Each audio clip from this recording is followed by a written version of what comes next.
Where do equations come from? Sometimes when you're reading a social science paper, you'll come across a mathematical equation, and we want to look at today where that might have come from.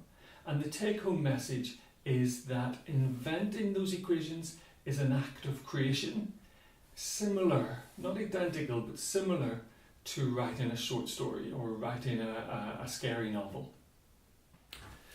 Now, the most common equations that you'll come across in social science papers are like this. So what we've got here is some data points that have been collected from the field, and we've asked the computer to construct a line of best fit. And the equation is the equation of that line. And usually when you come across these, it doesn't look like a mathematical equation, it's just a table of numbers. And the numbers refer to the details about the line and some statistics to say how good the line is. In other words, how well it fits the data.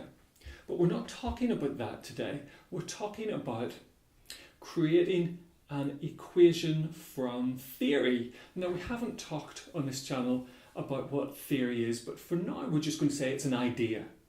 So let's take an example. Now, it's not an example from social science, but it is a very, very famous equation, and it's relatively easy to derive. So we're going to look at this. It's an equation for population growth. So we've got some animals, and those animals have offspring, and we want to model how the number of animals changes over time. So our theory, our idea, is that the population goes up. This is just a starting point, and we can use this to just get going. So we've got a population. Let's say we've got 2 rabbits, and the next season, let's say those 2 rabbits have 2 offspring, so the population is now 4, so the population is doubling. So let's write an equation for that. And here it is. So the population at time plus 1, so in other words, this time next year, this time next season, will be the population today times 2. The population is doubling. And here's what it would look like over time. So the population in 2 years' time is 2 times the population in 1 year's time. The population in 3 years' time is 2 times the population in 2 years' time, and so on. Now we can immediately make some improvements to this because we know that the population of all creatures doesn't double. So let's get rid of the number 2 and replace it with a parameter.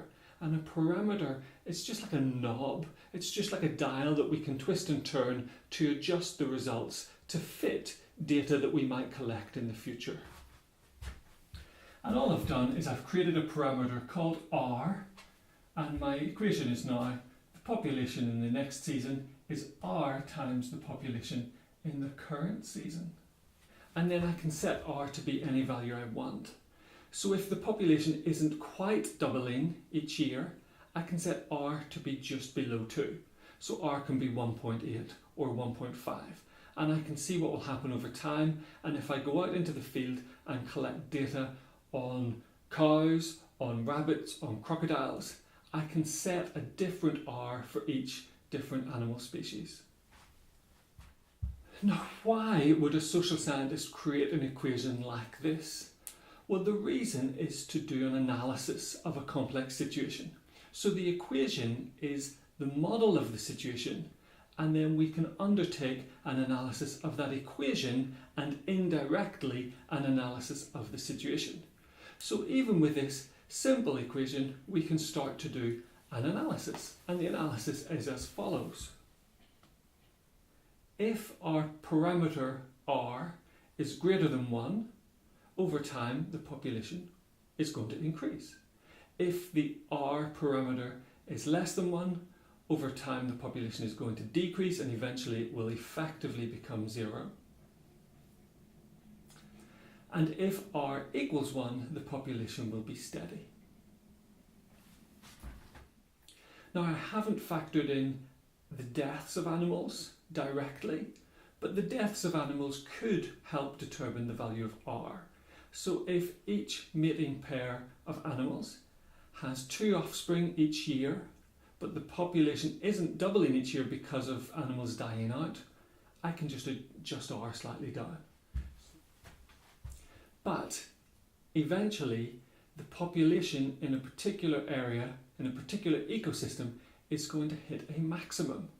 So there's not going to be enough food or enough resources for the population to continue to grow indefinitely. So I need to factor that into my equation somehow. Well, this is where the creative writing skills come in, because we need to adjust this formula to do that. And how might we achieve that? Well, I can't explain it any more than I could explain to you how to write a scary book. But whatever act of creation you need, whatever inspiration you need to do this sort of thing, to write a short story, to invent a joke, to create a nice painting, whatever that is, it's the same process here, or at least very similar. So let's just think how we might do this. Well, if the population hits such a high number that all of the food is taken up in any one season, then in the following season all of the animals will have died out. Now we can put that into our equation simply by multiplying this by 0. So I've just rewritten the equation, getting rid of the multiply sign here. But the multiply sign is included there to show you if we multiply this by 0, the population in the next season is going to shoot down to 0. Now, how do we engineer a way of putting 0 into our equation? Well, if the population hits a maximum value, so if we create this max value and divide the population by the max, so if the maximum was 1,000, 1,000 divided by 1,000 is 1. And 1 minus 1 is 0. So we could start to play with this sort of idea to engineer 0 going into our equation. So let's replace that max now with another parameter.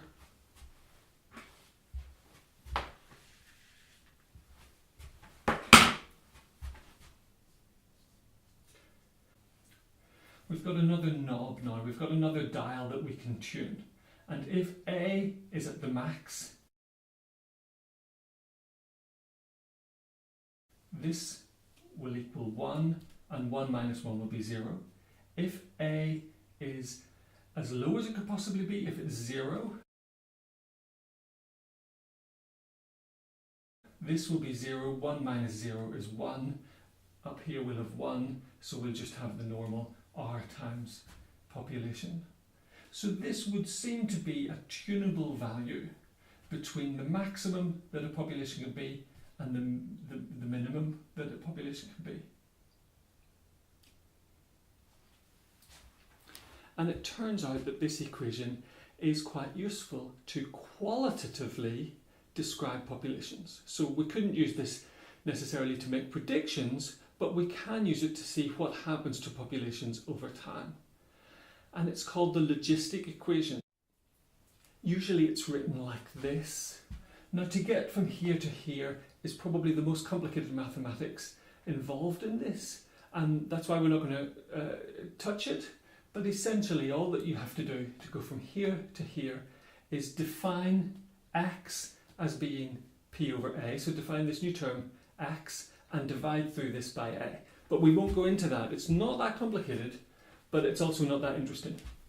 And this equation is known to generate chaos, and it's usually the first equation that someone studying chaos will come across.